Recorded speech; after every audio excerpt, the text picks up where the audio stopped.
Hola a todos, soy Jon Hernández y aquí me tenéis una semana más con el vídeo de noticias. Este vídeo estaba previsto ponerlo mañana miércoles, pero al final ayer nos cerraron el directo y pensábamos hacer un vídeo dedicado a lo de Apple, pero no ha sido para tanto, así que directamente vamos con este vídeo porque os puedo resumir aquí los anuncios que ha habido en la conferencia de Apple. Pero es que además de la conferencia de Apple, esta semana ha sido bastante tremenda. Ha habido toda la parte de la nueva presentación de Nvidia en la Computex, donde han contado un montón de novedades, pero sobre todo también ha estado dominada por el lanzamiento del nuevo modelo que rivaliza con Sora, el modelo de Kling, que básicamente es capaz de hacer vídeos con altísima calidad y que ya está disponible para miles de usuarios en China en una beta abierta. Nosotros estamos en lista de espera, pero luego os cuento más sobre esto. Pero para empezar vamos a hablar de la presentación de Apple, porque esto sucedió ayer mismo y la verdad es que fue un poquito decepcionante. Bien, lo primero de todo es que Apple se ha apoderado de una forma absolutamente ridícula del término AI, de Artificial Intelligence, lo han convertido en Apple Intelligence.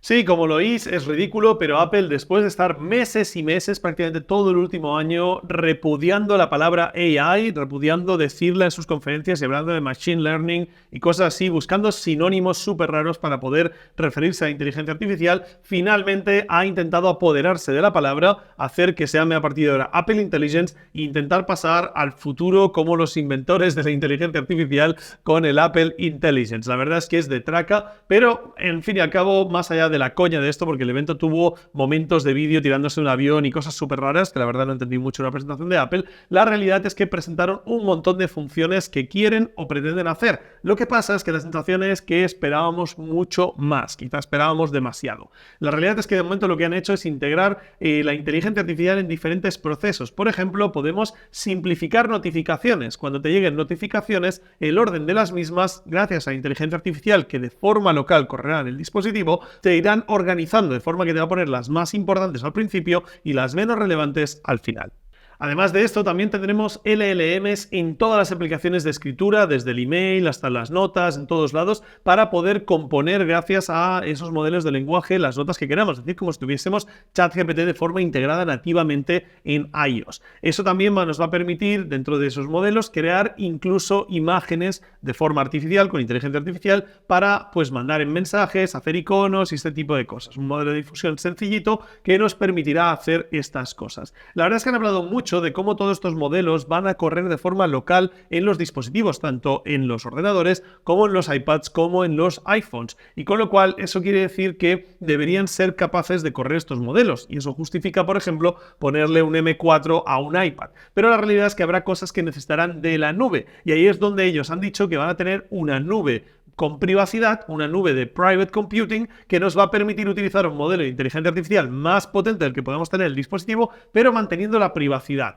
Es un poco raro, ¿vale? Pero la idea está en que tú, cuando el modelo ve que no puede hacerlo de forma local, lo pide a la nube, pero la nube funciona distinta y no es una nube habitual donde te vas a un servidor, donde eso se procesa y la empresa tiene acceso a eso, sino que se supone que es un servidor donde la empresa no tiene acceso y solo el modelo puede ver esa información. Un poquito como funciona Gmail leyéndose sus correos electrónicos, que no hay ningún trabajador de Google que tenga acceso a ellos, pero que en cambio la máquina puede hacerlo para ponerte, pues en este caso, los anuncios. Y en este caso de Apple, para poder darte la respuesta que necesitas sin necesidad de irte a un proveedor de inteligencia artificial que no tenga esa capacidad de privacidad. Este icono de la manzana con el candado yo creo que ha sido lo más utilizado en esta presentación, porque básicamente lo han comentado constantemente que todo lo que estaban haciendo era básicamente en privado y que todo era seguro y que tu privacidad en ningún momento estaba jugada. La verdad es que es un poco confuso porque, como digo, parece que el modelo local no va a poder hacerlo todo, evidentemente, y a partir de ahí van a tener que recurrir a un modelo en la nube. Pero esperaros, porque no hemos llegado ni tan solo a Siri, que era lo más importante de este evento, y eso viene ahora. Resulta que todos esperábamos que Siri la cambiasen y a partir de ahí apareciese ChatGPT 4 Omni, ese modelo de voz de interacción que sustituyese a Siri o que al menos fuese el motor de la nueva Siri. Pues bien, resulta que no, para nada, y que Siri va a seguir siendo la de siempre. Parece que está potenciada por su Ajax AI, la propia de inteligencia artificial de Apple, y que va a mejorar en ciertas cosas. Siri a partir de ahora va a poder ser un poquito mejor de lo que era. Ahora Siri podrá tener contexto de las conversaciones. Si le estás preguntando algo y acaba el mensaje, no tienes que empezar desde cero, sino que le puedes decir, oye, de esto a lo que me estaba refiriendo, ¿cómo lo solucionamos? Entonces, a partir de ahí, Siri puede continuar la conversación. Eso es algo súper útil que hacen los LLMs, pero que cosas como Alexa o Siri no hacían hasta ahora. Además de eso, Siri también va a poder tener datos de lo que nosotros hablamos en nuestro teléfono, una especie de mapeo semántico de lo que hacemos para poder darnos información, recuperar mensajes antiguos y este tipo de cosas. Así que Siri, desde luego, se va a hacer muchísimo más útil. Una de las cosas increíbles es que parece que se van a poder configurar una serie de acciones que va a poder hacer Siri, una especie de presets, y parecían bastante naturales, pero le hicieron poco hincapié, así que no sabemos bien cómo va a ser. Yo tengo la sensación de que van a ser una especie de entrenamientos como los que presentaron en el Rabbit, donde tú le enseñas a hacer cosas y a partir de ahí lo puede hacer en un futuro. Pero bueno, eso lo tendremos que ver más adelante cuando lo presenten. El siguiente comentario que realmente creó mucho hype es que dijeron que Siri va a tener en un futuro, y no sabemos cuándo, una cosa que le llaman on-screen awareness, es decir, que se va a poder dar cuenta de lo que pasa en la pantalla. Eso sería básicamente lo que vimos que los modelos como ChatGPT 4o hacían en el famoso vídeo de la trigonometría, o como hacía el modelo de Copilot Plus, es decir, ChatGPT 4o con el wrapping de Microsoft, en Minecraft, es decir, que pueden ver nuestra pantalla e interactuar con eso. Eso está claro que va a llegar, pero de momento lo que han dicho es que en un futuro, no han especificado cuándo va a ser. Desde luego, esa era la función que estábamos esperando todos, porque todos esperábamos pues esa combinación entre Siri y ChatGPT 4 Omni. Y eso no llegó de la forma que esperábamos, es decir, ChatGPT no va a ser el motor de Siri como todos nos esperábamos, sino que resulta que han hecho un acuerdo en que todos los dispositivos de Apple van a poder tener integrado de forma nativa ChatGPT 4 en todo su entorno y que Siri o cualquier otra aplicación va a poder tirar de ChatGPT 4 cuando lo necesiten. Es decir, básicamente ChatGPT 4 se mete en la cocina de Apple, consigue instalarse en todos los dispositivos de forma nativa y a partir de ahí, cuando tú lo quieras, lo vas a poder utilizar. Eso sí, han dicho que como eso ya no cumple con la privacidad que ellos han establecido anteriormente, cuando tú quieras utilizar ChatGPT 4, sea a través de Siri u otra aplicación, te va a pedir permiso para utilizarlo. Y además, una cosa que parecía muy buena era que ChatGPT 4 va a estar gratuitamente instalado en todos los dispositivos Apple, con lo cual parecía que a priori íbamos a tener ChatGPT 4 totalmente gratis, pero resulta que en la nota de prensa hay un pie de foto ahí que pone que ChatGPT 4, para utilizar las cosas que son de pago, tendremos que loguear nuestra cuenta para poder acceder a ellas, y eso quiere decir que solo habrá una especie de preview gratuito de ChatGPT 4 para los usuarios de Apple. Para acabar de redondear, todo esto parece que no va a estar disponible hasta por lo menos después de verano, así que vamos a ver cuándo va a estar disponible. Han dicho que habría una beta dentro de poco y tal, pero para todos los usuarios no va a estar disponible. En conclusión, lo que vemos es una buena integración de la inteligencia artificial dentro del ecosistema de Apple, es decir, en prácticamente todo lo que incluye el ecosistema de Apple, pero una muy mala integración con ChatGPT, es decir, simplemente se va a usar como una aplicación externa y eso no va a aportar más valor que el simple hecho de tener la app. Ahora, es cierto que va a estar integrado en todos los procesos de Apple, que cuando yo quiera pueda irme a ChatGPT, pero va a ser externo, va a ser como una especie de acceso donde yo me puedo ir a ChatGPT y utilizarlo y volver a la aplicación, desde cualquier aplicación, pero no es lo mismo que lo haga de forma nativa el teléfono o el ordenador que tengamos de Apple. En definitiva, yo creo que el gran ganador de este acuerdo es OpenAI, que básicamente gracias a este acuerdo se pone en la mano de 1.000 millones de usuarios, que son los que tiene Apple en el mundo, y básicamente ponen su aplicación al alcance de todos ellos. A cambio, probablemente ChatGPT le ofrece un servicio gratuito de mínimos para que Apple pueda dar a sus usuarios, pero parece que es una respuesta en la que Apple, viendo que no llegaba a la carrera de la IA, ha decidido aliarse con el líder de la carrera, con OpenAI, para poder ofrecer lo segundo mejor, que es decir, si no puedes dar la IA integrada en tu teléfono a alto nivel, ofrece la que puedes dar y a donde no llegue, que el usuario se vaya a ChatGPT. En definitiva, yo creo que es bastante deprimente porque Apple debería ser capaz de hacer mucho más que esto en el mundo de la inteligencia artificial, pero parece que es la única forma de no quedarse fuera de la carrera. Vamos a ver cómo evoluciona, pero como digo, de momento bastante decepcionante. Ahora, lo que no decepciona es el patrocinador de este vídeo. Como siempre ya sabéis que es Hostinger, el servicio de hosting para páginas web. Si necesitáis una buena página web, Hosting es la mejor opción. Hostinger no solo es un buen hosting, sino que además te ofrece un precio imbatible, 2,59 € al mes y además 3 meses de regalo. Si tienes a día de hoy un hosting, sabes que pagas por lo menos 15 pavos cada mes, así que esto es muy barato. Pero es que además no es un mal hosting, fijaros que tenéis dos planes. El primero es el básico de 2,59 € y luego por 1,5 € más o algo menos tenéis el plan Business, que ya os incluye incluso herramientas de inteligencia artificial para crear vuestra web y lo hace súper fácil. En cualquier caso tenéis un hosting, elijáis el que elijáis, en que tenéis el dominio incluido, tenéis email gratis, tenéis un editor drag and drop súper fácil y un montón de opciones para hacerlo. Y además podéis alojar un montón de páginas web, hasta 100 páginas web. Pensar que al fin y al cabo vosotros no estáis casando con el hosting en sí, o sea, con la página web que vais a hacer, sino que estáis simplemente contratando el espacio donde la vais a tener, con lo cual, si en un futuro cambiáis de página web, podéis seguir utilizando el mismo hosting. Una vez entráis a pagar, veréis que el precio depende de la cantidad de meses, pero es que a partir de 12 meses ya tenéis un precio bastante barato de 4 € al mes, y si queréis la oferta máxima os vais a 48 meses, que como os digo, los vais a consumir antes o después. Acordaros de aplicar aquí el código inteligencia, porque si lo ponéis os va a aplicar un 10% adicional y os va a quedar súper bien de precio. En este caso son 48 meses por 200 €, pero si elegimos 12 meses, la cuota se nos queda en solo 58 € por un año entero de hosting de una página web.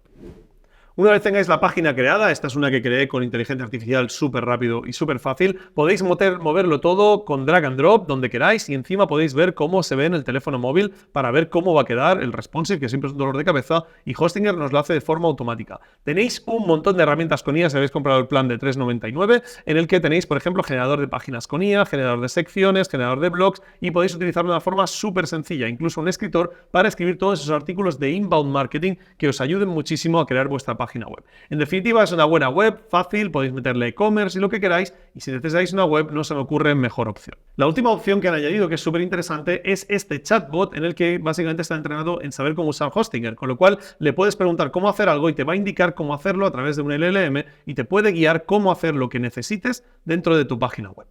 Bien, así que sabéis, si queréis una buena web, tenéis el link en la descripción, no os olvidéis de utilizar el código inteligencia. Bien, la otra noticia de la semana, sin ninguna duda, ha sido la presentación del nuevo modelo de vídeo de la marca Quai, que se llama Kling. Básicamente es un modelo que está al nivel de Sora. Fijaros en estos vídeos comparativos porque es bastante bestia. Lo que estáis viendo son básicamente comparaciones con un prompt muy parecido del que se hizo en las demos de Sora, donde podemos ver pues, a la hormiga caminando por un túnel, a una persona comiéndose una hamburguesa o incluso el ejemplo este del gato caminando por un parking. La realidad es que este modelo es bastante impresionante y aunque yo diría que no llega a ser el nivel de Sora, creo que está literalmente un pelín por debajo, es el primer modelo que está disponible porque hay una beta abierta en la que os podéis apuntar si tenéis un número de teléfono chino. La realidad es que la aplicación ha registrado más de 20.000 inscripciones en el primer día. Y nosotros, gracias a Kike, un compañero del Club de la IA que vive en China, hemos conseguido registrar 2 betas, pero de momento no nos han dado acceso. Lo que sí que he tenido acceso es a un usuario de Twitter que me ha podido hacer algunos prompts que le he pedido. Y os voy a enseñar este, por ejemplo, porque es algo que muestra mucho sus capacidades. Se trata de una persona conduciendo en un coche, viendo cómo la ventana refleja el paisaje. Y la verdad es que es muy impresionante y se parece un poco a ese vídeo del tren que habíamos visto de Sora. Sin duda este modelo es una auténtica pasada y va a dar muchísimo que hablar porque, como decimos, es el primer modelo que ya está disponible para algunos, no para todo el mundo, en esta aplicación. Para que os hagáis una idea, la marca detrás de este producto es la competencia más importante que tiene TikTok en China. Es una empresa bastante grande, con miles de empleados y bastante presupuesto y mucha financiación, con lo cual es lógico que hayan podido sacar un modelo de este tipo, aunque solo funciona a priori a través de la aplicación. Pensad que es una aplicación muy social, muy en plan TikTok, y con lo cual el objetivo de esto va a ser pues crear Reels, Shorts o como queráis llamarle, que impacten un poco en la parte más social de la sociedad. No está pensado para tirar por la parte de producción audiovisual. Así que bueno, vamos a ver cómo es. Si queréis probar suerte, podéis descargaros la aplicación, os voy a dejar el link en la descripción y podéis intentar registraros. Pero ya os digo, necesitáis un número chino. Yo he probado con cientos de páginas web de estas que te permiten recibir un SMS y no he tenido suerte. Así que si alguno tiene más suerte, pues igual llegáis a entrar, aunque os digo que con la lista de espera que hay ahora va a ser prácticamente imposible. Bien, y desde China nos llega otra noticia importante porque han anunciado el primer hospital de inteligencia artificial. Se trata de una noticia en la que podemos encontrar en express.co.uk, que es un periódico inglés, y nos hablan de que hay un nuevo hospital chino que va a abrir dentro de poco y que puede tratar hasta 3.000 pacientes al día. La gracia de esto es que no tiene médicos de verdad, sino médicos hechos con inteligencia artificial. Hay 14 médicos y 4 enfermeras que van a atender a la gente de forma remota. Es un hospital virtual, no es un hospital físico con robots, es un hospital virtual. Y repito, es un proyecto. El proyecto básicamente lo que intenta hacer son doctores artificiales y le llaman Agent Hospital, ¿vale? Entonces,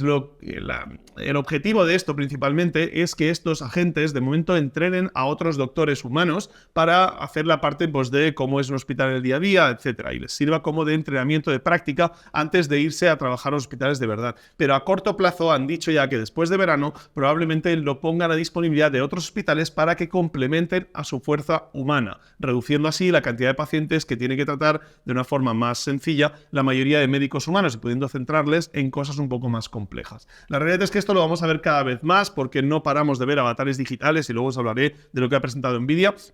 Pero realmente vamos a ver más y más cómo la inteligencia artificial cubre partes de los roles de los humanos en ciertos trabajos que realmente pueden ser ejecutados de una forma remota. Ya lo vimos hace poco que decían que cualquier trabajo que se hace de forma remota puede ser sustituido por inteligencia artificial a relativamente corto plazo y eso lo vamos a ir viendo más y más. Y por lo tanto, si tú tienes un catarro y tienes que ver a un médico, pues quizás es más fácil hacer una videollamada con un médico de inteligencia artificial que intentar contar con el tiempo de un médico que es mucho más limitado.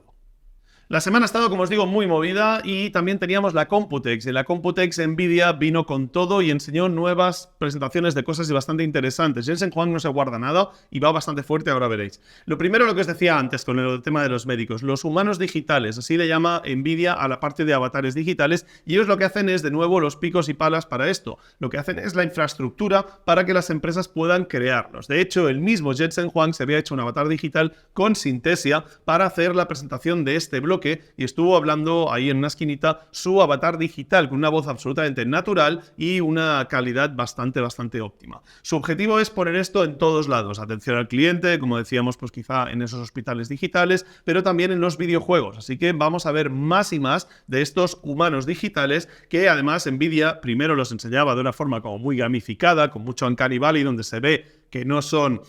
humanos reales, pero después mostró hasta dónde llega la tecnología con un pequeño clip en que se veía cómo la piel renderiza al nivel que pueden llegar a dar el cómputo de sus ordenadores. Y la realidad es que es bastante impresionante. G-Assist es otra cosa interesante que presentó Nvidia, que básicamente es el soporte a los videojuegos, es decir, lo que habíamos visto ya con ChatGPT 4o, que es ese soporte por voz que ve en nuestra pantalla y que sobre todo Microsoft nos había enseñado con Minecraft, donde podía ver nuestro inventario, etc. Pues básicamente Nvidia ha dicho que va a estar en todos los juegos y que lo van a integrar de una forma nativa en los videojuegos, independientemente de que tengamos Copilot o no lo tengamos. La realidad está en que lo que van a hacer es entrenar un LLM con multimodalidad que puede interpretar por voz y ver la pantalla en un juego concreto, de forma que tengas un asistente constantemente a tu lado. Yo la verdad tengo muchas dudas de dónde deja esto, porque mis mejores recuerdos del mundo del gaming son cuando jugaba a los MMORPGs, cuando nadie los conocía y prácticamente no había en internet, y donde realmente tenías que explorar los mundos y descubrir cosas. Si realmente ahora directamente puedo ir al destino porque básicamente cualquier problema que me encuentre me lo resuelve la inteligencia artificial,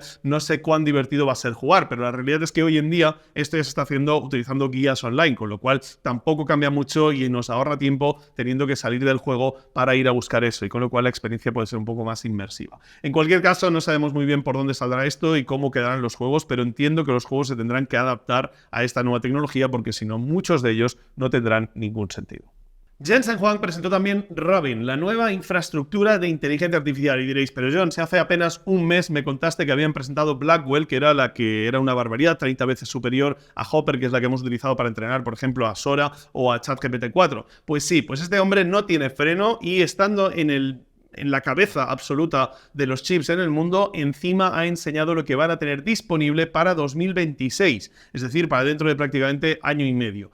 Básicamente se trata de una nueva infraestructura que va a ser aún mucho más potente que la que ya tenemos Blackwell, con lo cual nos enseñan y nos demuestran que la capacidad de cómputo va a seguir creciendo de forma exponencial y que esto no tiene freno por ahora. La verdad es que a mí me sorprende mucho que hayan sacado esto ya, porque dentro de un año y medio, a la velocidad que vamos, puede haber cambiado el mundo 3 veces, pero esto de momento es una absoluta absoluta vacilada por parte de Nvidia contra la competencia, que está teniendo muchos problemas para pillarles, y lo que hacen es enseñar que ya tienen lista la próxima arquitectura de las siguientes GPUs que van a entrenar la inteligencia artificial. Bien, y ojo porque Microsoft tiene que hacer cambios en Recall después de las hostias que le han dado en redes por este nuevo sistema de memoria fotográfica de los ordenadores. Como sabéis, hace unos días se presentaba en la presentación de Microsoft esta nueva función, que es súper interesante, a mí me parece muy útil, pero que evidentemente tenía grandes riesgos para la privacidad, porque básicamente captura todo lo que haces, contraseñas de tus bancos, etcétera, y lo guarda en teoría de una forma local en tu ordenador. Bien, la historia viene porque unos hackers consiguieron detectar que la forma en que guardaba esa información era en texto plano, no tenía ningún tipo de encriptación y era bastante fácil llegar a ello. De hecho, incluso llegaron a desarrollar una herramienta que desde otro usuario en el mismo ordenador podías capturar toda esa base de datos de información de otro usuario del ordenador, con lo cual básicamente para entornos empresariales esto era un peligro tremendo. En definitiva, han decidido hacer un pequeño paso atrás y han publicado un pequeño blog que tenéis aquí, donde hablan un poco de la preocupación que hay sobre el tema de Copilot, ¿vale? Y que han escuchado a la audiencia, a la gente, a los clientes, y que están actuando en base a ese feedback. Con lo cual, la primera consecuencia es que Recall no va a venir por defecto instalado en todos los ordenadores que se actualicen a esa versión de Windows, sino que va a ser una opción de opt-in, es decir, tú vas a tener que elegir si quieres o no quieres que se instale. En segundo lugar, han metido una serie de medidas de seguridad, como que, por ejemplo, para poder activar Recall y encenderlo en el ordenador, empezar a que capture, tendremos que hacer una aprobación biométrica dentro del ordenador con Windows Hello, y que cada vez que queramos acceder a la base de datos donde eso esté, también tendremos que autorizar que estamos presentes en ese momento, de forma que si me dejo el ordenador encendido en algún sitio, no se podrá meter a alguien y ver mis contraseñas del banco. Bien, en definitiva, ya sabéis que yo no soy muy fan de la privacidad y me dais muchas hostias en comentarios por ello, pero la realidad es que para mí es una función muy útil y yo entiendo que si te roban el ordenador, probablemente tienes las contraseñas del banco guardadas, se meten en internet y se pueden entrar en tu banco. A partir de ahí hay sistemas de seguridad suficientes para que en tu banco, cuando quieres hacer una transferencia, te pida una autorización o te pida un mensaje en el móvil o cualquier cosa. Pero la realidad es que tenemos que darnos cuenta que en el mundo de la inteligencia artificial, para tener más utilidad, tenemos que renunciar a parte de nuestra privacidad. Y os puede gustar más o menos, pero pensad que ya lo habéis hecho y mucho. Os quiero recordar que Gmail hace más de 20 años que cerré vuestros correos electrónicos y os pone publicidad en base al contenido de vuestros correos electrónicos.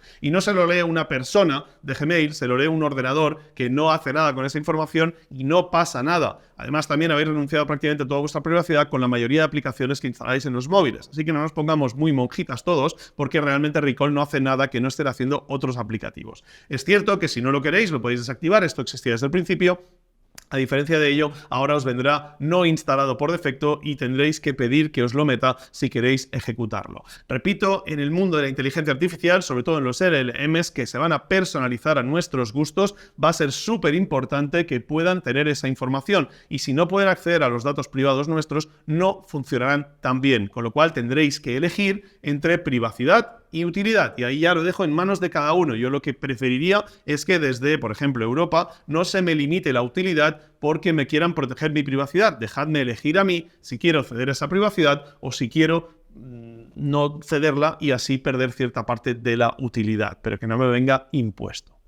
Bien, la realidad es que Microsoft ha apostado muchísimo por Recall, le ha salido mal la jugada, no deberían haber apostado tan fuerte como pata principal de su integración de IA en los ordenadores por esta funcionalidad y debían haber previsto que esto iba a traer consecuencias negativas para la gente que se preocupa de su privacidad, y creo que deberían haberse apoyado mucho más, como ha hecho ChatGPT 4, en ese soporte de apoyo diario en nuestro ordenador, es decir, de capturar pantalla, ver lo que estamos haciendo y no sacarlo simplemente con un juego de Minecraft, sino haberlo sacado como una cadena de emails donde podemos interactuar con ellos gracias a la inteligencia artificial, porque creo que eso realmente va a ser lo más útil. En definitiva, si queréis leer un poco más sobre las consecuencias que va a tener en Recall este cambio de dirección, tenéis aquí el artículo que os dejo en la descripción. Bien, y la semana ha seguido también con una parte importante sobre los riesgos de inteligencia artificial. Se ha creado una nueva página web que se llama Right to Warn AI, es decir, derecho a avisar. .ia, donde básicamente trabajadores y extrabajadores de las grandes compañías como son OpenAI, Google y Anthropic han dicho que quieren, una serie de requisitos para poder tener libertad de avisar si las cosas están yendo de mano dentro de las empresas. Cuidado porque la plataforma está apoyada nada más y nada menos por tres de los mejores científicos de inteligencia artificial del mundo, por Joshua Bengio, por Geoffrey Hinton y por Stuart Russell, que es uno de los científicos más importantes que hay. Como fijáis, básicamente falta Yann LeCun, que como siempre está en contra de estas cosas, pero vamos a ver la web para que os hagáis una idea de las personas que la firman. Muchos de ellos la firman de forma anónima porque son actualmente trabajadores de OpenAI o de Google, con lo cual básicamente es gente que tiene miedo por lo que pueda pasarle debido a hacer estos comentarios. Lo que ellos piden son básicamente 4 cosas muy sencillas. La primera es que las empresas de inteligencia artificial, estos laboratorios de inteligencia artificial, no van a ejecutar ningún tipo de NDA ni protección cuando tenga que ver con la parte de la seguridad. Quieren tener la libertad de poder hablar de problemas que les preocupan de seguridad de los modelos de inteligencia artificial cuando quieran sin consecuencias. En segundo lugar, también dicen que las compañías deberían facilitar un proceso anónimo para que los trabajadores puedan hablar con las juntas directivas sin pasar por sus jefes. Básicamente algo que parece que pasó en OpenAI y que puede tener consecuencias, ha habido despidos, etcétera, que eso no llegase a pasar. En tercer lugar, piden que las compañías giren hacia una cultura abierta de la crítica a la seguridad. Es decir, que si tienes una compañía, un laboratorio de los potentes de inteligencia artificial, enfatices o intentes motivar a tus trabajadores a que si tienen dudas sobre la seguridad o la capacidad que pueda tener una acción de irse de las manos, que puedas tener esa tranquilidad de ponerlo en voz de todo el mundo y que por ello no se te critique ni se te crucifique o se te despida. Y que con lo cual lleven esa cultura como algo positivo, es decir, digan que los trabajadores queremos que hagáis ese criticismo para ser seguros en todo caso. Pero evidentemente creo que es complejo porque muchos trabajadores no tienen toda la información y con lo cual puede tener opiniones absolutamente manipuladas por sus propias creencias que no tienen nada que ver con el gran esquema del plan que tienen los directivos que sí que saben toda la información de la compañía. Pero está claro que si piden esto es que la situación dentro de las empresas no es muy cómoda para ellos. Por último, dicen que las compañías no tomen ningún tipo de acción en contra de ex trabajadores de la empresa cuando hablen de problemas de seguridad dentro de las empresas. En cualquier caso, como veis, es un mal síntoma de la industria que haya trabajadores y ex trabajadores que estén diciendo que esto debería ser la base para poder estar cómodos trabajando. Indica que hay mucho secretismo, que es lógico también por la parte de cómo protegen sus modelos y algoritmos, pero la realidad es que en la parte de seguridad estaría mejor que fuese relativamente más fácil. Yo creo que aquí al final tiene que intervenir el gobierno en dar cierta protección, porque hay una protección a lo que llaman whistleblowers, que serían la gente que cuenta secretos de las empresas, pero tiene mucho que ver y está muy protegido cuando la empresa está haciendo algo ilegal, pero es que lo que están haciendo no está regulado y con lo cual no es ilegal y con lo cual no tienen esos sistemas de protección de los gobiernos. Así que es muy importante que quizá, en lugar de ser las empresas que tengan que hacer un cambio de cultura, que los gobiernos les marquen ciertas guías de lo que tienen que hacer sí o sí para que la gente que se encuentre, como Ilya Sutskever, Jan Lake, etcétera, los que trabajan en seguridad, si encuentran algo que les parece que no debería estar haciéndose, puedan contarlo para que no se nos venga encima la de la tuna. Así que esta carta la tenéis aquí, como digo, si queréis leerla entera no hay mucha más información, pero desde luego para mí es un síntoma de algo que está pasando en la industria y que no es nada bueno. Bien, y hablando de seguridad, el próximo día 18 voy a estar dando una charla en el Congreso de Ciberseguridad de la Policía Nacional en Ávila, ¿vale? Si queréis asistir, tenéis una opción de registraros tanto presencialmente como online. Es la Cyberwall, es uno de los congresos de ciberseguridad más famosos de este país y voy a estar, como digo, dando una charla sobre ciberseguridad para intentar, enseñar o hablar un poco de lo que puede hacer a día de hoy la inteligencia artificial y cómo nos va a afectar en todo esto que tiene que ver con los deepfakes. Y hablando de deepfakes y Eleven Labs, la plataforma de audio por excelencia, la más grande, que sabéis que vale más de $1.000 millones, está empujada por Disney, básicamente ha sacado un nuevo modelo de generación de sonidos, ¿vale? Y cuidado porque es bastante interesante, aunque de momento es una especie de beta y hace sonidos muy cortos. Podemos decirle aquí, lluvia en un bosque tropical y básicamente nos va a generar 4 intentos de ese sonido para que podamos utilizar, pero como digo, son cortitos. Aquí lo tenemos, vamos a ver cómo se escuchan. El primero parece que no suena y esto pasa habitualmente con este nuevo modelo en beta. El segundo es prácticamente perfecto, pero como veis son solo 2 segundos lo que nos ha dado. El tercero son 4 segundos y de nuevo no suena.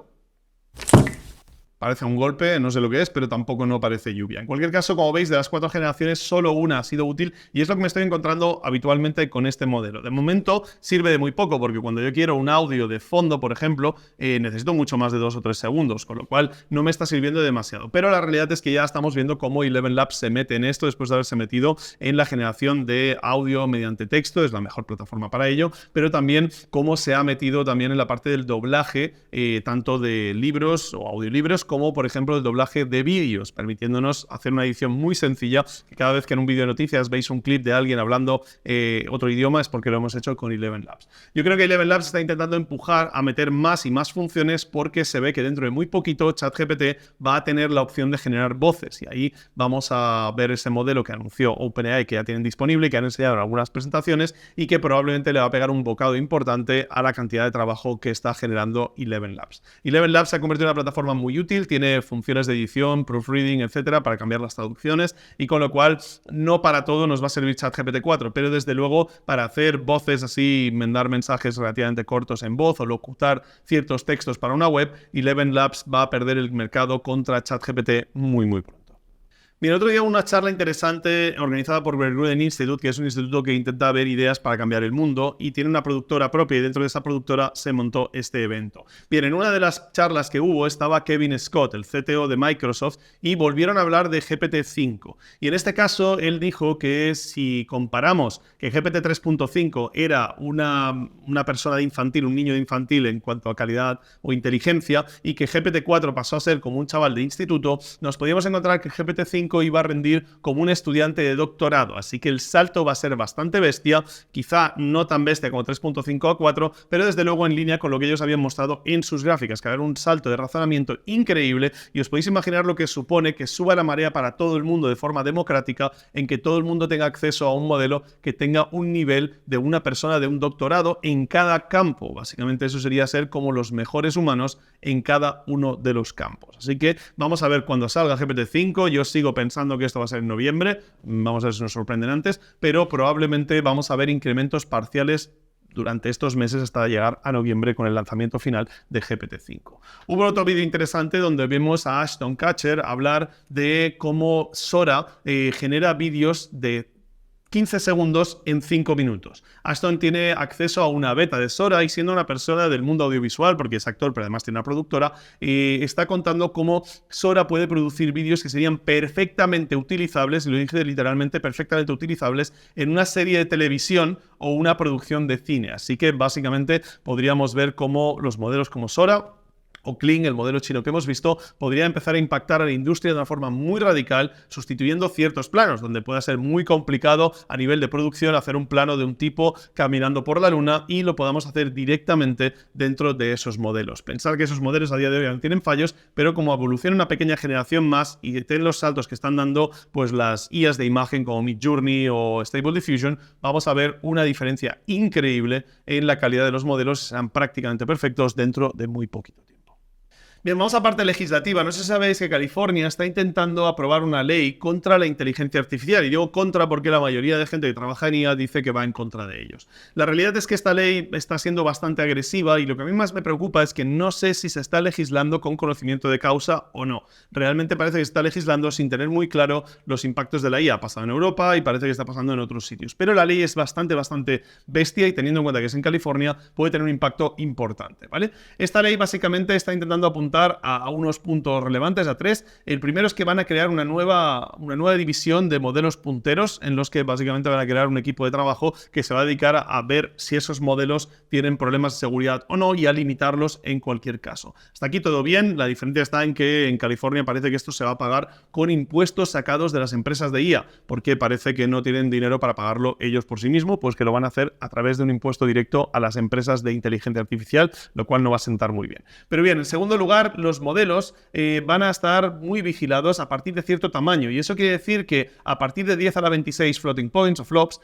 cualquier modelo, para que os hagáis una idea, eso sería cualquier modelo mejor de lo que tenemos actualmente a día de hoy, pueda sufrir ese escrutinio. Y eso quiere decir que ese modelo tenga que cumplir con una serie de requisitos que este comité que se cree les exija. Para que os hagáis una idea, el primer modelo que parece que va a sufrir de esto es Llama 3400, que es un modelo que en teoría Meta quería hacer open source, pero parece que no le van a dejar. Ya comentamos que Meta estaba planeando meter una suscripción para ese modelo, pero yo creo que probablemente una cosa ha ido después de la otra. Se han dado cuenta de que no les iban a dejar liberar el modelo y con lo cual has dicho, pues lo monetizamos, ¿vale? Pero la realidad es que no van a poder liberarlo. ¿Y por qué? Pues por el tercer punto y más importante, que es que básicamente van a obligar a los desarrolladores a tener responsabilidad sobre los modelos que liberen y con lo cual si un desarrollador libera un nuevo modelo tiene que certificar bajo pena de perjurio sí que su modelo no va a ser utilizado para malas prácticas, lo cual hace que sea muy complicado que ningún modelo privativo pueda ser liberado bajo esta premisa, porque básicamente yo puedo utilizar ChatGPT para hacer cosas que no debería a base de prompt injection, etcétera, porque los guardarraíles en un LLM no funcionan a la perfección, pero desde luego imposibilita los modelos open source, porque la gracia del open source es que yo puedo manipularlo para hacer lo que me dé la gana, incluso el mal. Con lo cual, a partir de aquí esto le pone las cosas muy complicadas al open source y también le pone las cosas muy complicadas a los modelos cerrados y más controlados, porque realmente a día de hoy no somos capaces de poder definir lo que se puede y no puede hacer con un LLM por mucho que lo intentemos. Para que os hagáis una idea, la ley que se llama SB 1047 ya ha pasado el Senado y lo siguiente es que tenga un voto en la Asamblea y si pasa la Asamblea se podría convertir en ley en septiembre. Así que si queréis saber un poco más sobre esto os voy a dejar este artículo de The Information donde lo explican muy bien, pero recordad que The Information es una página de noticias de pago.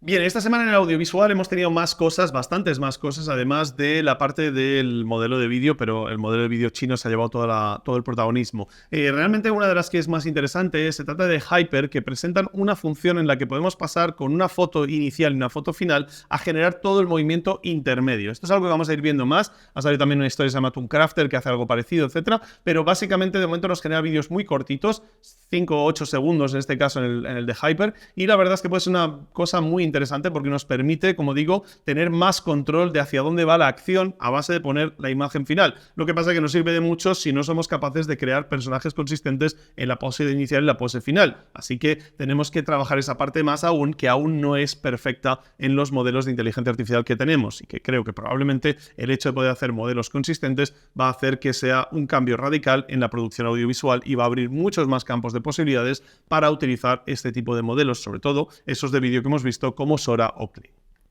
Y ojo a esta noticia porque en Valencia varios institutos han desarrollado un modelo de inteligencia artificial para poder ayudar a la gente con dificultades del habla. Es muy, muy increíble. Fijaros en este vídeo.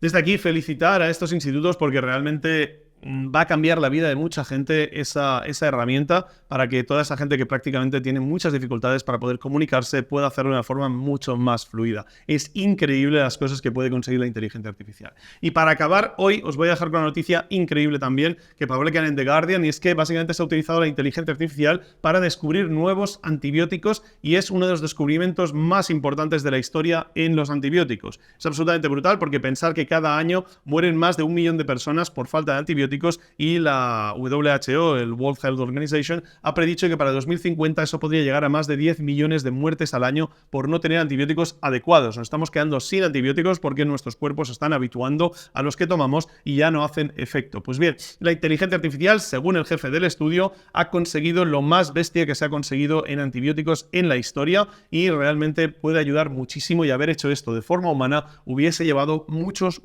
años. Como veis, muchas noticias positivas, algunas no tan positivas y desde luego una semana movidita para variar. Así que nada, si tenéis cualquier duda, comentario por aquí debajo y nos vemos en el próximo vídeo. Chao.